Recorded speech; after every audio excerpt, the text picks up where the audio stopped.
Hello, my name is Rickard, and in this video, I want to show you my favorite movie posters of 2024.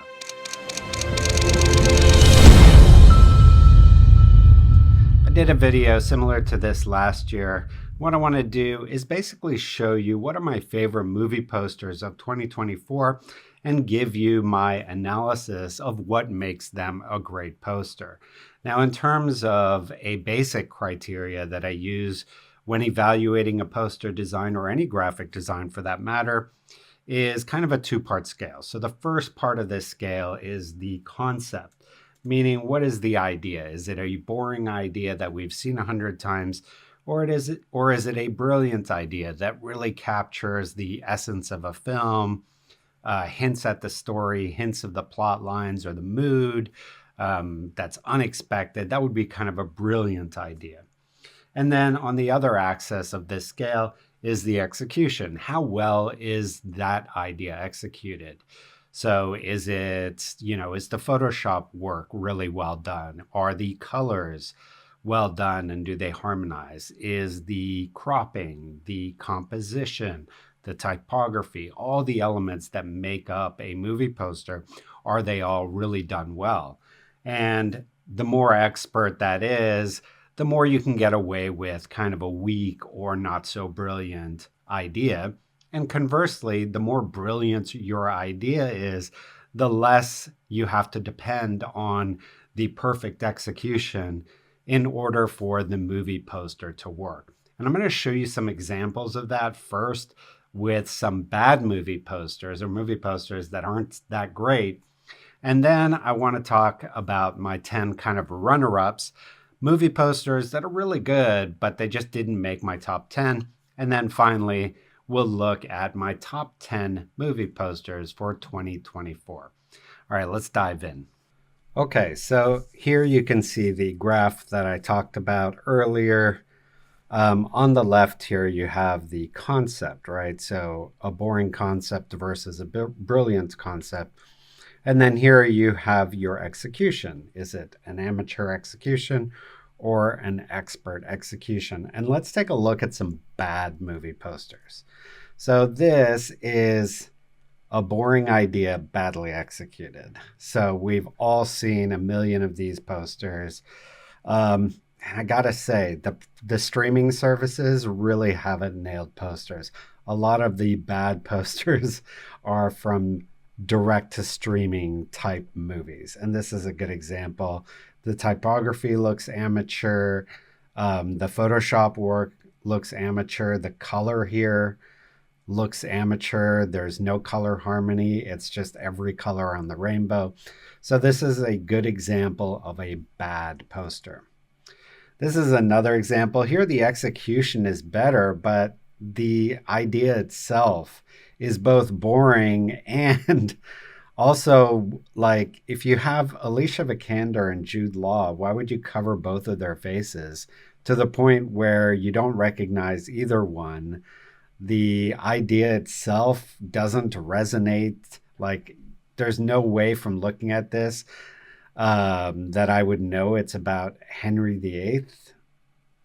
The only clue is in the tagline. So another example of even where you have the execution quite a lot better, the idea is terrible. This is another one where the idea is very cliche. And this is, again, another one from a streaming service, this one being Apple. But it's a very cliche and boring idea, and it's kind of boringly executed. It's the big people with small action happening underneath it. And nothing about it is interesting or new. Probably the most interesting thing is the cat, but it's so small that you really don't see it.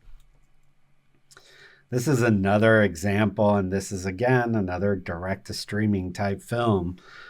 This one in Apple, and it doesn't even look like a film. It looks like the poster for a TV show. From just the poster itself, you've got two recognizable actors with sun in their eyes being arrested. There's nothing interesting about it. The typography is boring. So again, another example of a poster that fails both in the execution and in the concept. This is one that I would say the concept is not terrible, but the execution is really subpar. You've got this weird lighting that just is blowing out to something that makes no sense. You have virtually nothing happening in the background aside from this hint of a building. And for something as iconic as Salem's Lot, you really would expect something that's better than this. I mean, this looks like a who's that author? R.L. Stine. This looks like an R.L. Stine book cover from 1994. That's what it looks like. This is another example of just a very boring idea, not very well executed. The crop is bizarre. It looks more like a cheap romance novel than a movie poster. The typography isn't that interesting. This kind of clashes with this. This is very small and contained, but not for any particular reason. There's all this dead space around it. And we're using 3 different fonts here. We've got the Jennifer Lopez font, the This Is Me Now font, the directed font, and then even a different font here for February 16th. So a lot of basic design errors and with a concept that's just boring and has been done 1,000 times. Again, this is another one from Prime. They really need to get better poster designers for these streaming services. My guess is that all the big movie studios have design agencies that they go to, whereas these streaming services use their in-house designers who just aren't that good at poster design. But that's just me guessing. Another example of just a badly executed design. I don't understand what the point of it is. There's nothing good about the design. The execution, the illustration style is kind of bizarre. The pose tells me nothing about the poster. I mean, about the character. Just a really bizarre poster design. This is one where the actual concept is really good, but it really fumbles on the execution part because this is obviously referencing a very iconic movie poster. And I know there's controversy around this and the poster redesign, but the poster redesign was so much better than this. And it's not that the idea was bad. Recreating something that's iconic is, often a good idea, especially when you're taking something that already is famous from both the book and the Broadway show and turning it into a movie. But here, her facial, the face she's making really doesn't match the original poster at all. It's very much just a blank face. It doesn't tell you anything. This part of it is okay, but great idea to recreate the Broadway poster. Not so great execution. Okay, so now we're getting into posters that were kind of runner-ups for my top 10, but did not make the cut. And this one has all the markings of a bad movie poster. And it was done by Prime. But for some reason, it actually works quite well. And I don't know why, but it has the qualities of it immediately screams Roadhouse, the original Roadhouse. It features the prime difference, meaning the difference in the recasting and also the setting being more tropical. And great typography with the Roadhouse there. And it's not competing with anything that's happening in the background. Good color harmony. So it's doing a lot of things right, even though it's not exceptionally executed and there's not a brilliant idea. It just does so much right that for some reason it worked well, and I like this poster, but it's definitely not top 10.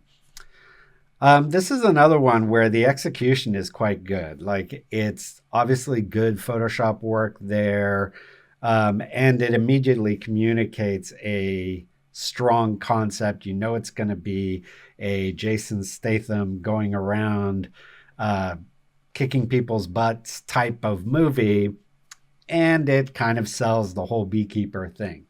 In my opinion, the text here is trying a little too hard. I don't think it needed both the grunge and the various letter shapes, but overall, not a bad poster. Okay, here we're getting to uh, better posters. So this one I thought was really a great poster. It says a lot very simply. So just a very great photo, and the blinds there projecting that kind of light on his face. Very nicely done. My main complaint on this one is really this typography. The whole kind of gradient with the stroke is feels very unnecessary. I would have just either gone with simple flat gold lettering or do like a rendered gold lettering. But even that I don't think is necessary.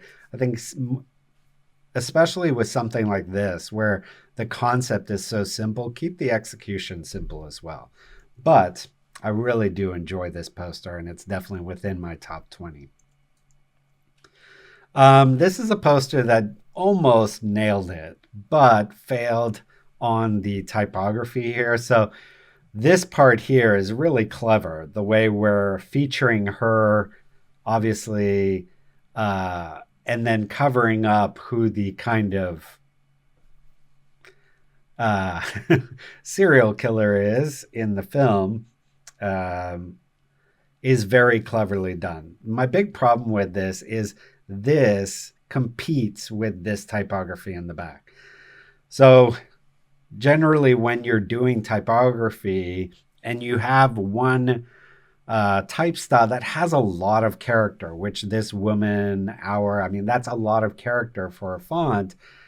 You don't want it competing with typography that also has a lot of character, which this background typography does. So in my opinion, what they should have done is made this background, the dating game, they should have made that the title and just centered it behind there, Woman of the Hour, as the center title. Now, if they didn't want to do that, then my recommendation would be to take this Woman of the Hour and simplify it, right? Make it a clean, easy font. Don't have these wild flourishes on the typography, because right now this typography is just competing with this typography. And that kind of ruins an otherwise really good movie poster. Okay, next one.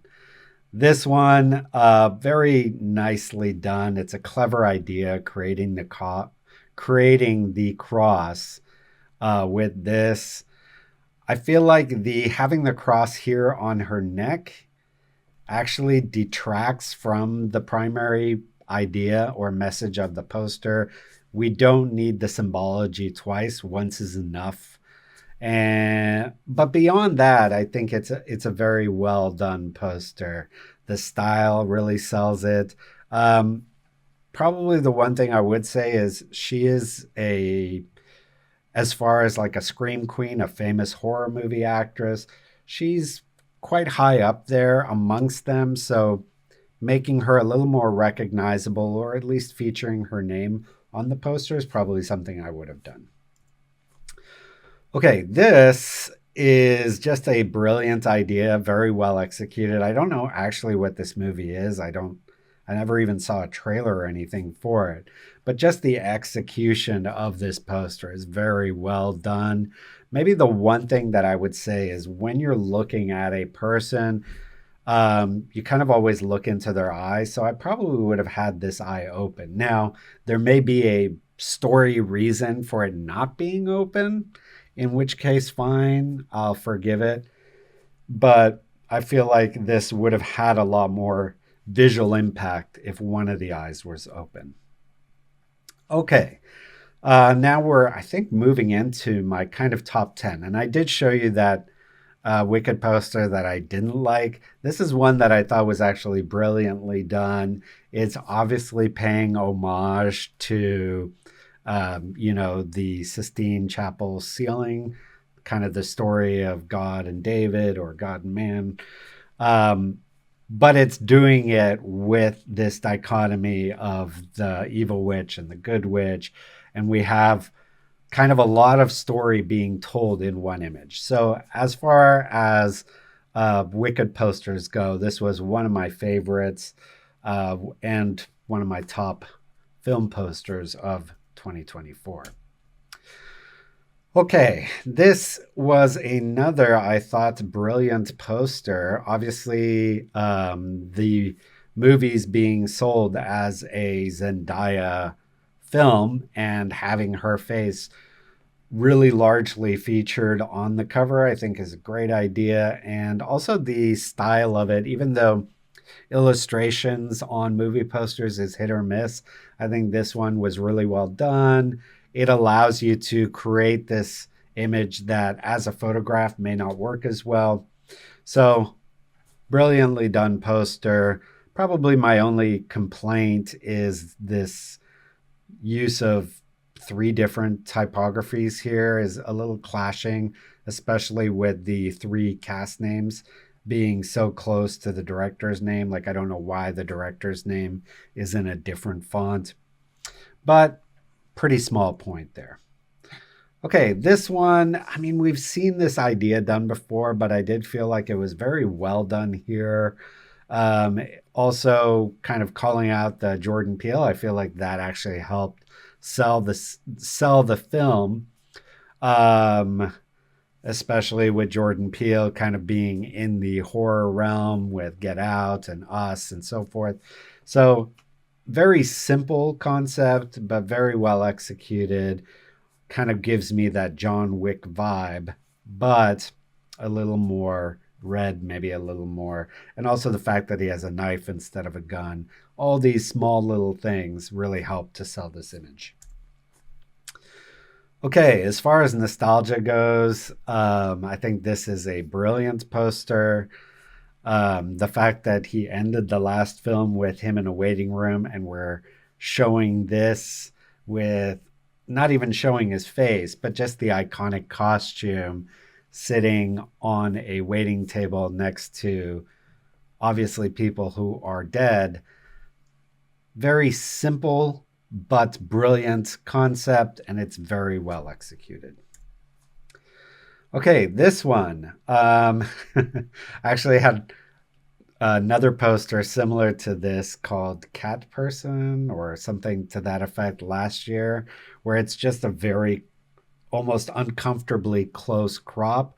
But this one really does it very well. The fact that it's a crying eye and she's still putting on the skincare, the fact that the eye is dead center in the middle of the poster, all these elements kind of work to really sell this image. And yeah, even the tagline, it's just a little cover up, all very brilliant. I thought this was one of the best posters of 2024. Okay, this is another one. I really like the Robert Eggers style of movie poster. He has, you can almost tell, like with Christopher Nolan and even Robert Eggers, you can tell from the movie posters that it's their films. And this is a great example of that. It really tells so much with a single image. My only complaint here is that when you are fading something light to white, you have to be careful that you don't kind of break the outline or the silhouette. And it's a little bit broken here on her nose, could be a little distracting, but otherwise extremely well done. Typography is great.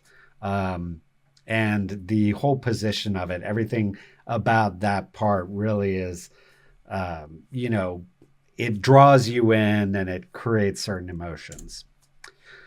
Okay, this is for Twisters. And if you're familiar with the original, so this is obviously a little bit of a throwback to that posters with the very similar typography. And I like that they have all their actors facing the Twister rather than facing us. Kind of draws you in, makes you look at what they're looking at. And it's obviously has a very kind of slanted mood line, so it's dynamic. Overall, I really like this poster. Okay, this one had quite a few posters, but this one really to me was the best of the lot. I do think they went a little heavy on the film grain, but in terms of selling the idea of this film that is so scary that people were walking out of the movie theaters or screaming in the movie theaters, which was a big part of this marketing campaign. They kind of oversold it, in my opinion. The movie wasn't as scary as it wanted to be. But as a movie poster, this really sells that idea of the terror of the person that she, as obviously a law enforcement person with the gun and the blouse and the pants, is chasing, and she's seeing something very, very disturbing. So I think this was a very cleverly done poster. Okay, so selling the idea of civil war in America. I thought this was a brilliant poster. We all immediately know where this is, and having two snipers sitting on top of it with a bunch of sandbags to stop incoming bullets. Just very cleverly done. It immediately tells you what the movie is with a single iconic image. This I felt was, and this is one of these movies that, again, like the one with the two faces, I haven't really heard of. I haven't seen a trailer for. I didn't see the movie, but the poster itself is so well done. Color harmony is spot on. Execution is really good.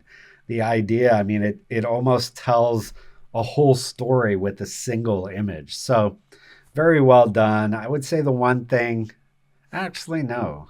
I was going to say the one thing is maybe the typography doesn't need so much, but even that, I mean, works color wise. And this works with this font. It has kind of that double action that the typography is doing there. So really brilliant. One of my favorites of the year. This one, very well done.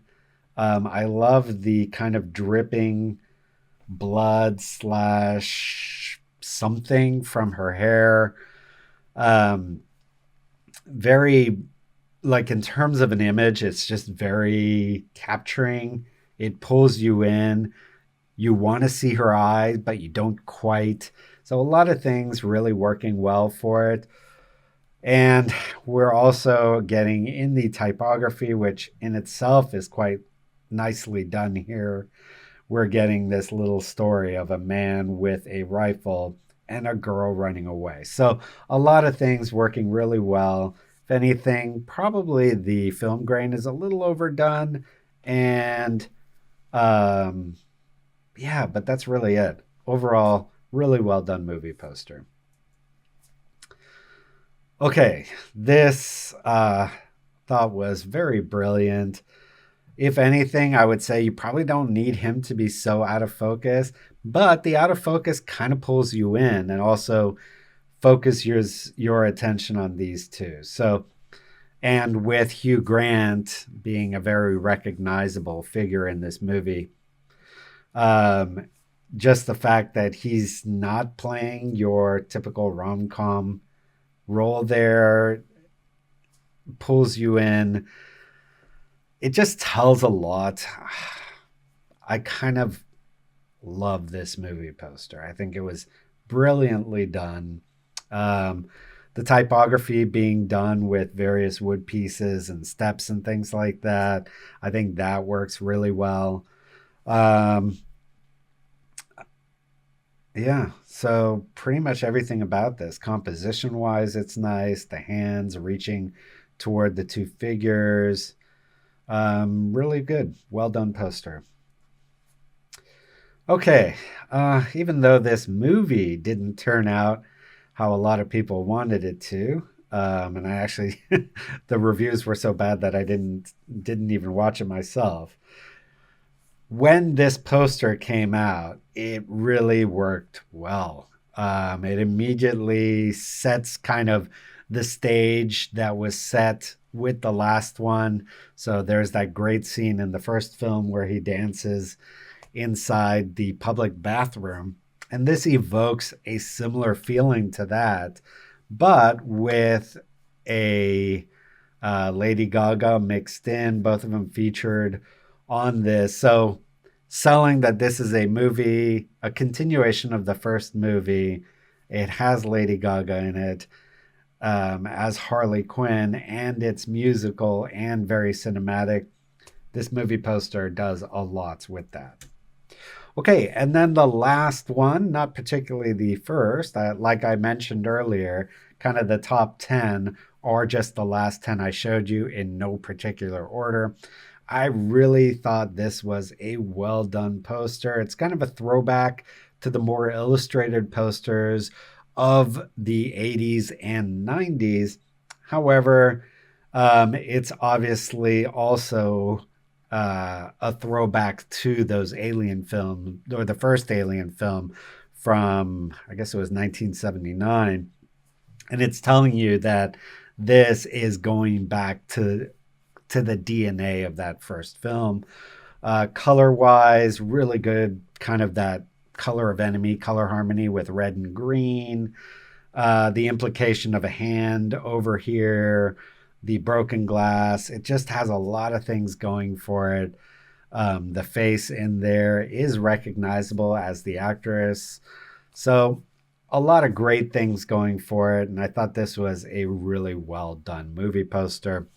I would have liked to have seen this as the primary movie poster. They did do others as well. And this was really just the Dolby movie poster.